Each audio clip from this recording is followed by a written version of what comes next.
Hello world, I'm Farsight, and welcome or welcome back to Techtonica. At the last recording, I thought I had it, I really did, but the filter inserter problems with the plant matter just really bugged me. So, I have added a little bit of science so that I could have the mining charges active and also still have fiber decomposition. You got to have this science active for filter inserters to be set up to filter plant matter. And if you deactivate the science, then the filter inserters lose their programming and these guys stall out after they build up 500 plant matter. You notice I've got everything idled. That's because I wanted to clear this out and make sure everything was right. Secondly, I have reevaluated my farming with 4 seeds in each planter and 4 seeds waiting for each planter. That theoretically works, but apparently it takes long enough for this cycle to occur, for the recycling to occur, that the last two do get starved occasionally. So I added a few more seeds, and they're going to back up here. So I added this loop back, and we now have 50 seeds in the loop. Right now, all 50 are on the belt. When I put the planters down, it's going to take the first 20 of those. So there'll be eventually 4 seeds lined up for each planter, 4 seeds in each planter, and 10 more seeds running around on the racetrack. And as planters pull more seeds in, the seeds from the racetrack will fill up their backlog, and I believe that's fast enough to keep us running at rated levels. It's probably not quite 10 plants per minute out the other end, because it takes 2 minutes for the plant to grow, and after it's grown, there's a delay between I'm grown, I need to be pulled out of the planter, I need to pull a new seed in the planter, now I can start growing again. Actual time is just a little longer. And it's probably not noticeable. I'm only reasoning it out. I haven't gone and measured frames or anything, but that's my guess.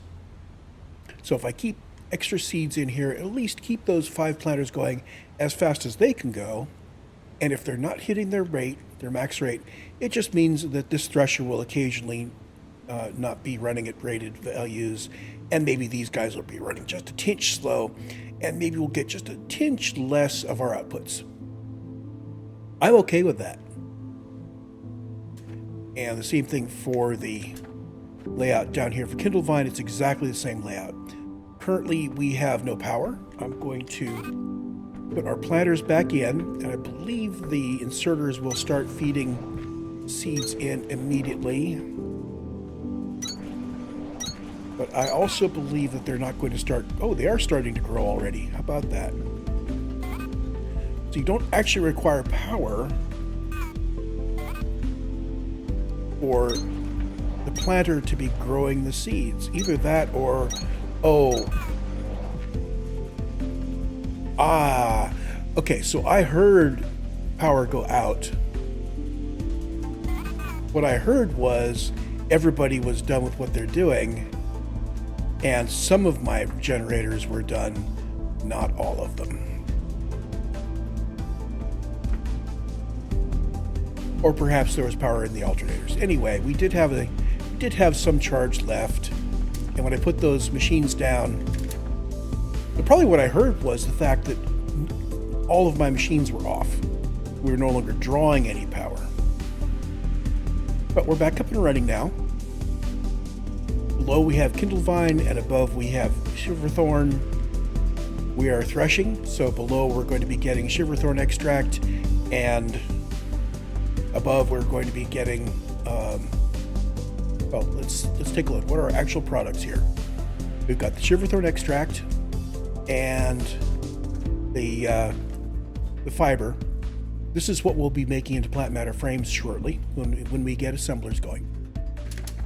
And from Shiverthorn, we have Shiverthorn extract, which is really great for coolant, both cooling units, which we need to unlock doors and such, and the coolant for the mole.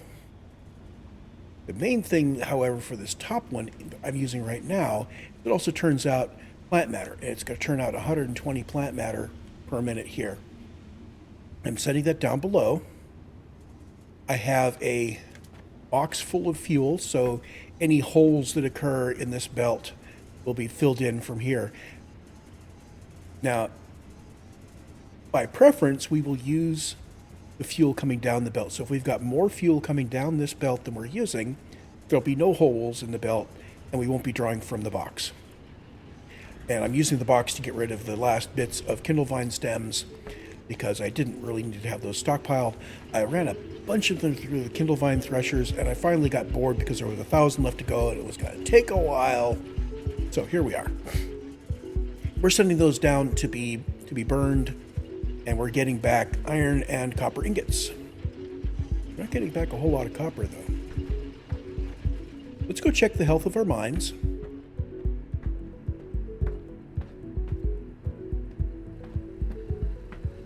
And what I'm seeing is that this miner has no fuel because I messed up here. When I was rerouting the fuel, I cut that off. Bad Greg, bad Greg. There we go. I'm going to stand here and watch while that miner gets going. Look how far it's extending. I wonder how far it can extend. An interesting look at the scuff marks in this wall. He may be reaching the end of his lifetime, so it may be fairly shortly where I have to dig out more of this copper mine and work out how to relay out my copper mine. Eventually I'm going to want 4 miners and 4 smelters on each mine. I've got 4 and 4 over there. This guy's still just sending out 2 and 2. But he's now running, and we are now turning out copper ingots. Good. Iron, the belt looks good.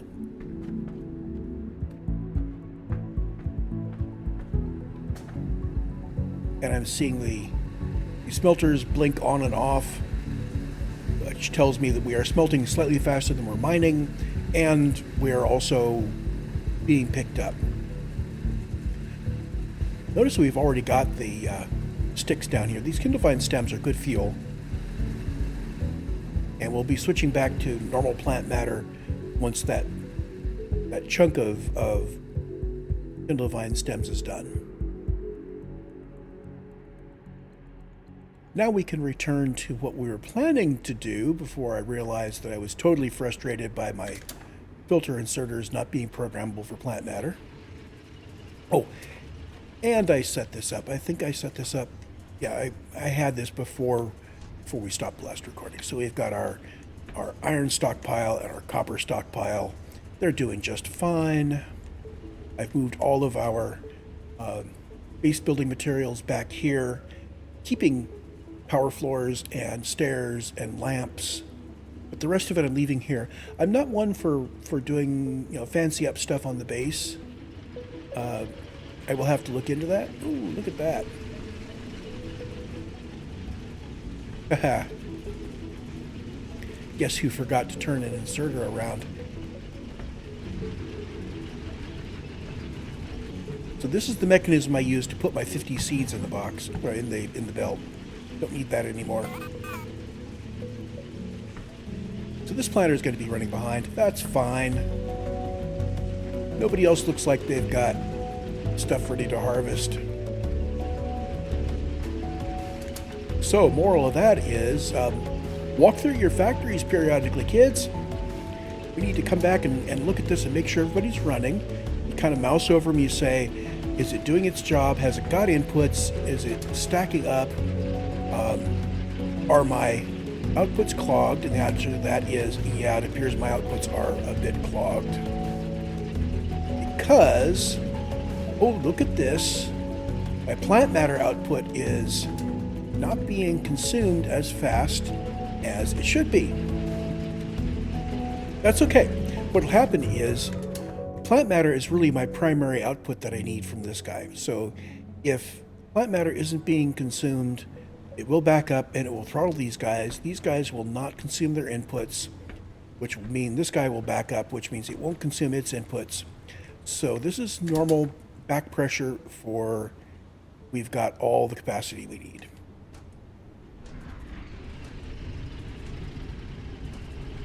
This is a good sign. If we were consuming more fuel than we were producing, then I would have to periodically refill my excess fuel box here by going out and harvesting things, and plants do not regenerate. So it's important that we have our system set up so that we are producing slightly more fuel than we're using. Perhaps we could arrange to put some fuel in a box. The trick there is to arrange it so that we still we consume all the fuel we're producing. We preferentially use fuel from the production rather than from the box. Anyway, until we get priority splitters and priority mergers, it will be kind of difficult to make an automatic system that handles both producing too many and producing not enough gracefully with a buffer box. We're getting close. I had a mechanism where I was running two belts parallel and using inserters to move one to the other. So we would preferentially use what was on the one belt and fill it in with inserters from the other belt. That's fine. Next step is to make sure we have the 300 copper wire, got it, and the 60 cooling system, got it, so that we can go finally do this emergency beacon. And at this point, Sparks must be very upset with me because I have waited a long time to do this. Whee! So we remember where the beacon was.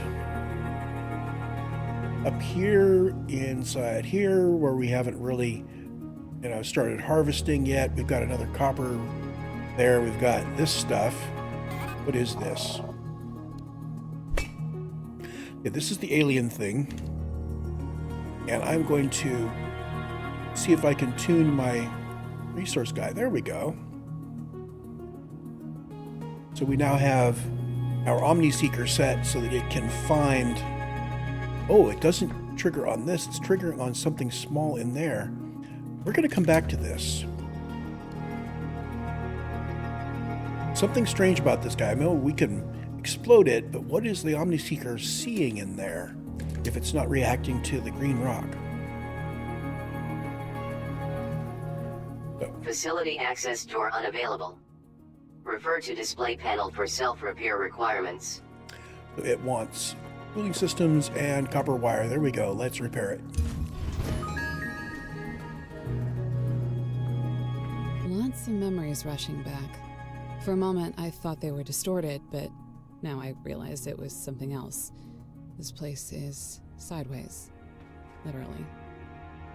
Oh! This is the Excalibur. It belonged to the expedition. That factory and all those people I was expecting to find, they were a part of it. And so were we. So this way is down in the ship.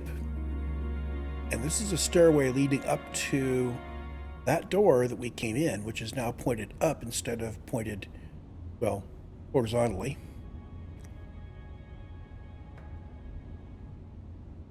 So as we drop down through here, we might not necessarily be able to climb back up. Well, there's a box.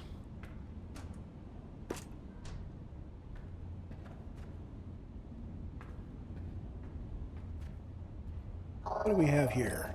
Upgrade. Accumulation 2. Okay. And the third of 4 blue research fragments.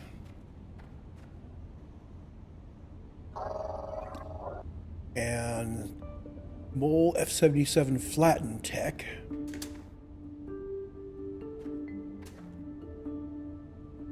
Anything up here? I can scan the big blue thing. Very acrobatic of you to find a way up here, Breaker. This navigational sphere is inactive, but your scanner was able to pull a databank entry from it. Let's see, what does the Echo Sketch tell me?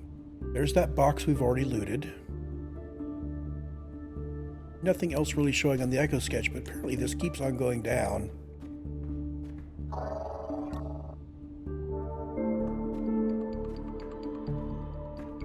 So now we have time. We were too late. Only one person would have been in that chair.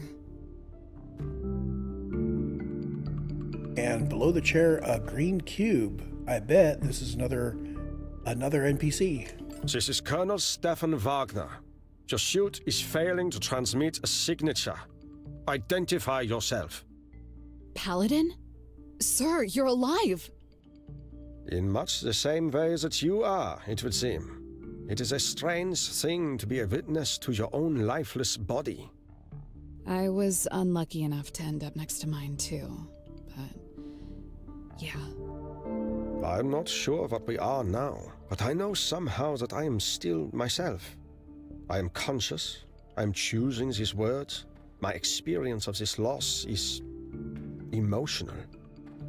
Hey, I'm in no better shape than you are. And this breaker has something wrong with their suit. For all we know, they could be a stack of drones in a trench coat. Either way, at least we've got a body to work with. Precisely. For now, we must focus on goals that we can achieve. If the sensors from my command bridge were correct, our manufacturing in Sector Victor has been compromised. How far has your exhaustive reconstruction progressed? Exhaustive reconstruction?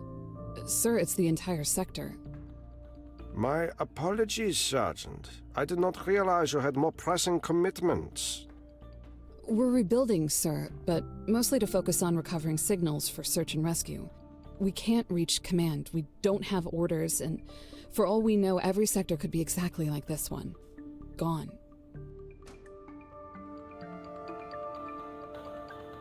So my new headcanon is that I am, in fact, a stack of drones in a trench coat.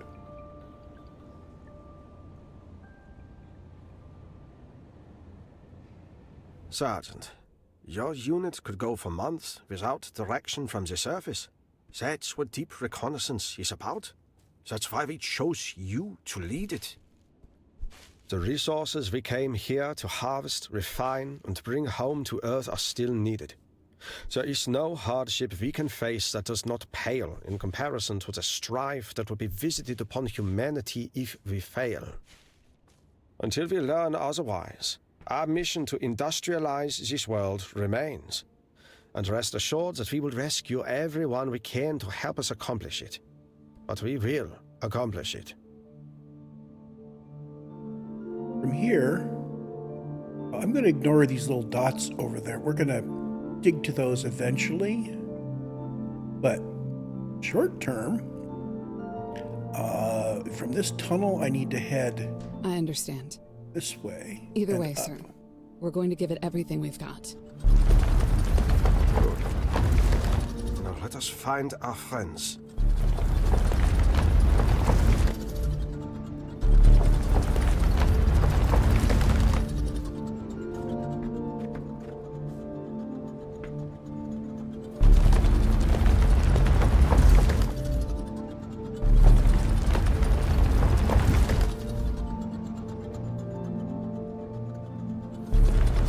I'm gauging where I'm digging by looking at the left-hand side of the box, or the right. I want to go in by 2 and up by 2, so it's kind of a stair step. And now we can see that there is a gap on the other side, so we're going to knock our way through now. Yep, and I came up steeper than I needed to. That's okay, I don't really, if I want to go back through there, I can just line up with that and dig straight in. This brings us back to the base. Is there any need for us to go back to base? I don't think we opened up anything. We didn't repair anything. We scanned some things that are off the top. Let's take a look at the tech we've got pending. We have a whole bunch of techs that we could open with purple nodes. A lot of purple nodes. Especially this one. And that would involve hand placing these things. Heck. Gonna defer that, because there's got to be a way. Actually, I know there's a way, because while I was placing them, Sparks made a comment about looking ahead in the tech tree to the core composer. And I'm not sure we don't. It's locked, whatever it is. Oh, there it is. So for 50 science, we have to place 50 more of them. We could make core composers.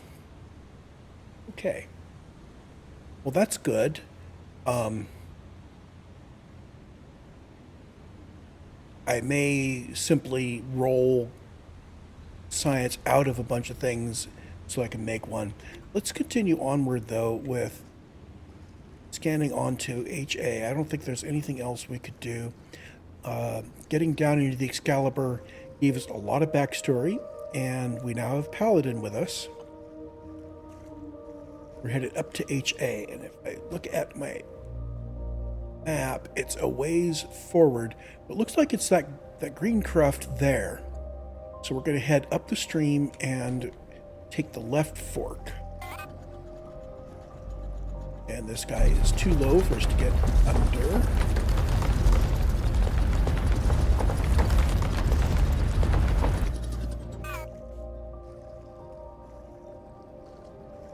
I'm going to leave this because we are going up the left. We still need to go out to the right and scan and harvest and all of that.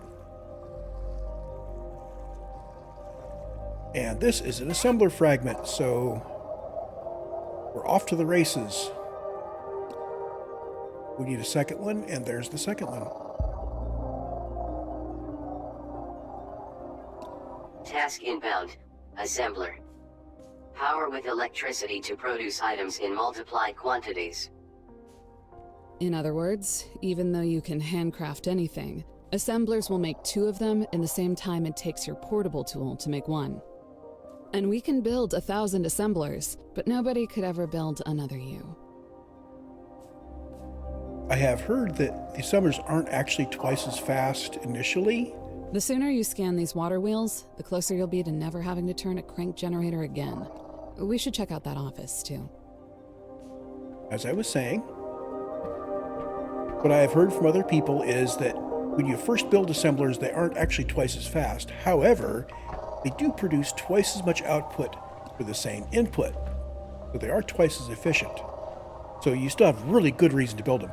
Additionally, if you're crafting something in an assembler, you can still craft things in your hand. So making an assembler just simply adds to your production capacity right off the top. And now we have scanned a whole bunch of water wheels. We can unlock it in our science tree. Under energy. It's going to cost us 30 science to unlock water wheels. And that is so important. Water wheels means not having to crank the cranks every 5 minutes. The next question in my mind is, how many water wheels to how many crank generators? One way to do that is to put some down. I am going to put some... Let's see. Looks like these guys just go next to each other.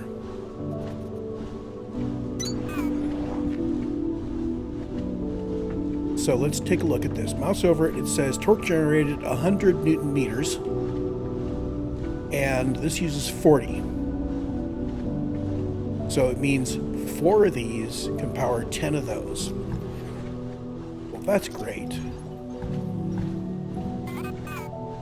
We may come back here and rebuild this area. Not immediately, but at some point. It makes a really great place to do science because you can put a core composer down here and it just goes and goes and goes and goes. That is a huge, huge distance up to the ceiling. So we're going to basically reserve this area in here for core composers. But I think two things we're going to do here. First off, at water level, we're going to have water wheels. As many as we can fit. And then at water level going off to the north and south, generators, as many as can be powered by the water wheels. I think this level is pretty clear. I'm a little worried about what happens when we get to the waterfalls. I don't know if we can string power generators up under there or not. We probably don't need to. But we'll start our power here. So this guy will be power on the first floor, and then immediately above it, we'll put our core composers going up. And then elsewhere, we've got this big volume here, and in fact, we can dig out into the ceiling to work out what do we want to do in terms of factory. And the obvious thing to do here is to automate the production of more science. One more thing over here. This guy has been shining at me. That's a core composer fragment. Scanning that core composer fragment seems to have given you a free one in your inventory. Drop it down whenever you get the space and power to make it work. After that, you'll be able to dump cores into it and never worry about placing them one at a time again. So, with a core composer in hand, I am now inclined to think in terms of automating science here as quickly as possible. Let's see if we can get rid of these rocks. Yes, we can.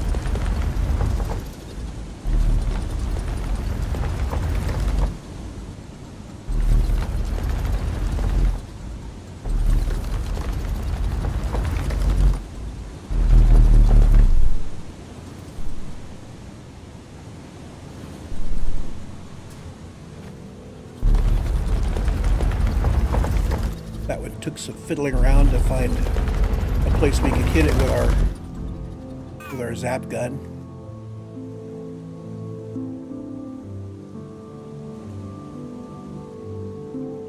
So if we are going to rebuild this area, it seems to me that I should start by filling in this area, taking advantage of the crank generators and water wheels that are already placed here. And then just keep on heading that way. And, well, we'll see. I think we'll start out with 4 water wheels and see if we can fit 10 crank generators. Surely this isn't enough space for 8 and 20. It might be enough space for 6 and 25. I doubt it. We can't move these guys. Let me get sat up straight here. Oh, my back. I'm getting old, guys.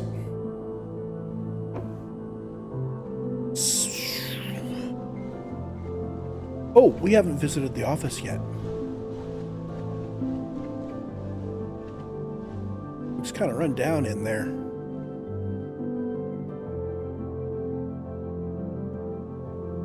So this needs 800 advanced circuits and 300 processor units. Wow, that's a lot of stuff. Hold on, there's a hole in the ceiling.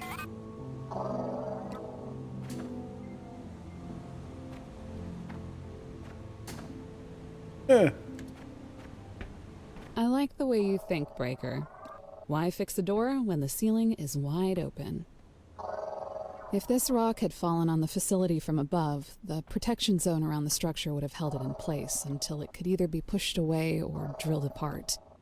For it to have punched through like this, the weight would have had to slowly penetrate the protection zone over... Honestly, I don't know how long. A lot longer than we were going to be here. So, it's been a while. Okay, so I've taken care of everything in there. So we have a job waiting for us to open that door. And I'm going to right-click on it and put it down in the stored stuff. We're never going to do that job. Why spend those fancy parts to open a door when we can just go in the ceiling. Like I said, I think our plan is going to be to rebuild this power plant, have that ground floor be power plant, have the second floor get core composers going up here, and then second floor, third floor, and so on elsewhere dedicated to making science. Now for science, I'm going to need iron and copper. Well, there's iron that way. And we can, well, there's our main base. We can go down to that copper or down to the copper on the left. So we got copper within striking distance.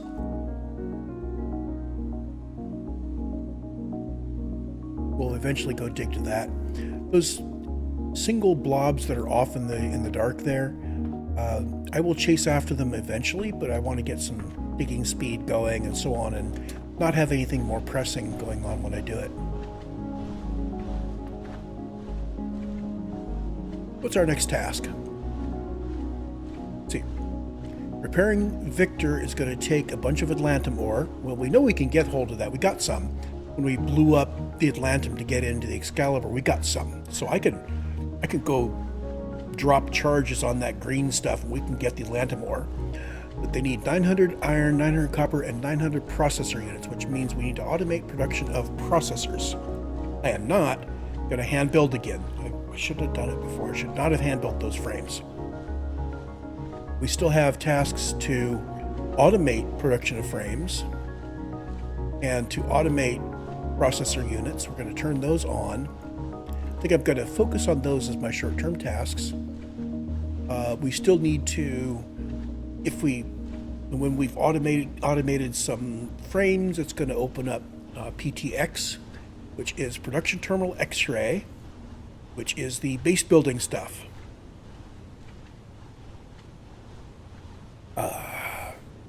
That's where we're going to get a whole bunch more base building parts and more technologies and so on. Not in a hurry to get up there. We have some, what is it? I don't know what NTO means. I don't know what that acronym expands to, but these are all, when you open up research, that satisfies this task and it opens up a tutorial on how to do it. Water wheels can be placed in parallel with crank generators to automate the crank rotation. We're going to want to put water wheels down on our main base. We've got some generators laid out. Now I just need to add water wheels. Let's actually go do that. And I think I can get back to the main base by going out this way and going down the river. So I think that's our main base down there. And I think that is the battery pack. Yeah, the accumulator substation, battery pack, right? I like battery pack. Fun fact, Breaker. Before they adjusted our suits for them, those creeper plants used to reach out and try to grab anybody who walked by. Got so common that it became a rite of passage for people who joined Deep Recon. Spaghetti got her call sign off of it. Saw a couple of machines up here, which I will scan. We'll have plenty of chance to come back and deal with that office there. We have enough on our plate right now. I'll leave those fragments of light sticks in place just to kind of mark that as someplace we haven't finished with yet.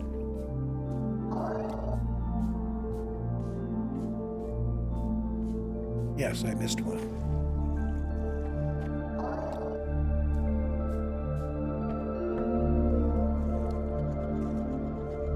I'm pretty sure I know where this comes out. So as I went from our main base over towards the warehouse, where the river came from kind of curled around and it started coming from the north. I think that's where we're coming from. Yeah, you can see it on the mini-map now. So when I came up to here, Sparks was telling me, you can go explore there if you want, but you've got everything you need. And at that point, scanning some assemblers would have been really nice. Also marked out this little cul-de-sac. I didn't go up here. We can go looking up here. I'm going to leave it marked because we're not harvesting everything, but I think there was stuff up here I could scan. Yeah. Way up here. A couple of assemblers. Again, I could have picked those up earlier. Probably should have. She even made a comment about if you don't have them already, go walking around. And I did not. I mean, I marked that place as, oh, I could go. Say, I marked it on this side too. I could go up here. I just haven't yet. I still need to go up there and harvest out all the plant matter. If I still need to harvest, I may not need to harvest plant matter anymore at this point. We'll still explore.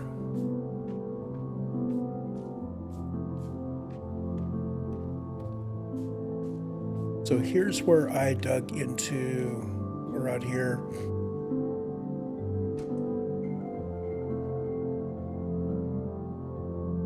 Oh, it's way off to my left, where I dug into the warehouse. There it is. So this is another place that I marked as we can go running up here and take a look. I'm currently overloaded, so I don't want to be going in. Ah, I recognize this place. When I went up there, Sparks made a comment about some walls are better than others to dig through. And she implied I should keep an eye on my echo sketch and consider punching through walls in good places. So we'll have to go back there and punch through the walls. This entrance goes into the warehouse.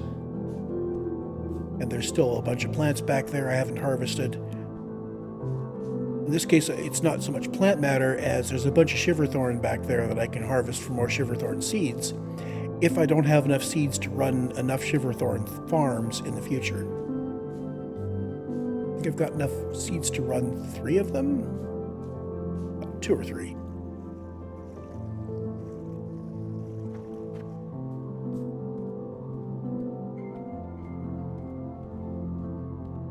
These are just textures.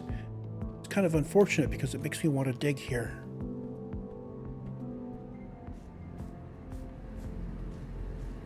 So this is the backside of my iron that I'm mining from the other side. You can hear my iron miners over on the other side of this. There's the echo sketch.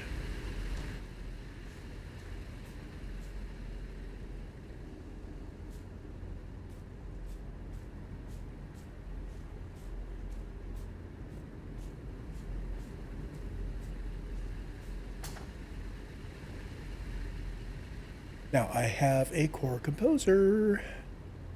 So what I'm going to do, temporarily, I'm going to drop a core composer down in front of the waterfall there. Just because it's kind of convenient and out of the way. The ceiling isn't particularly high. Your mining drills are unacceptable. Why are you not utilizing the Mark II? We never had the parts down here to fix them when they broke, sir. And Atlantum was extremely good at breaking them. Extremely disappointing. The entire purpose of our science team was to adapt our technologies for such purposes. I know they were working on some kind of Mark II Part 2, but it also sounded like they were making the whole thing up. Probably turned out to be more difficult than they thought. We shall see for ourselves. Local signal deciphered. Ingress RD3215. Report to production terminal Victor for triangulation. RD. Let's see. Signal triangulated. New location added to HUD. Heavy interference. We now have a signal RD, which is out past the accumulator substation.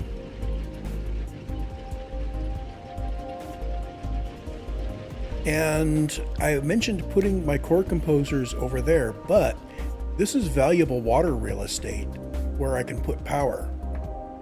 I think what I'm going to do is start over here somewhere where we've got a whole bunch of water, and I'm going to dig into that wall and see if I can put power. Oh, yep, that wall, there's nothing back there. I am going to dig into the wall just to the left of the waterfall and put my first line of 10 power going back that way, and then stack water wheels in front of it, and just repeat that going to the left.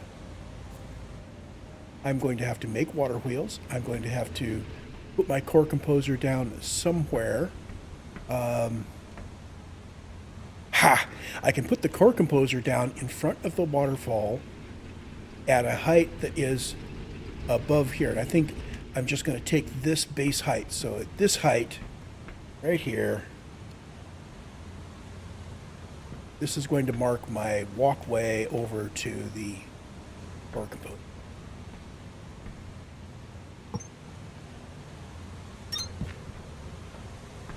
And the core composer will just, whoops,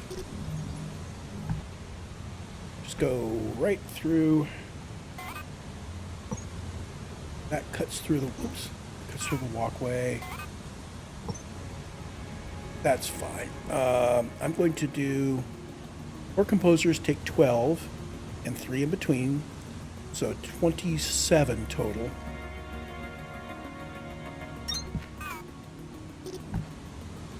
Gives us space for 2 core composers and a walkway down the middle. I'm going to rough this out before I stop the recording.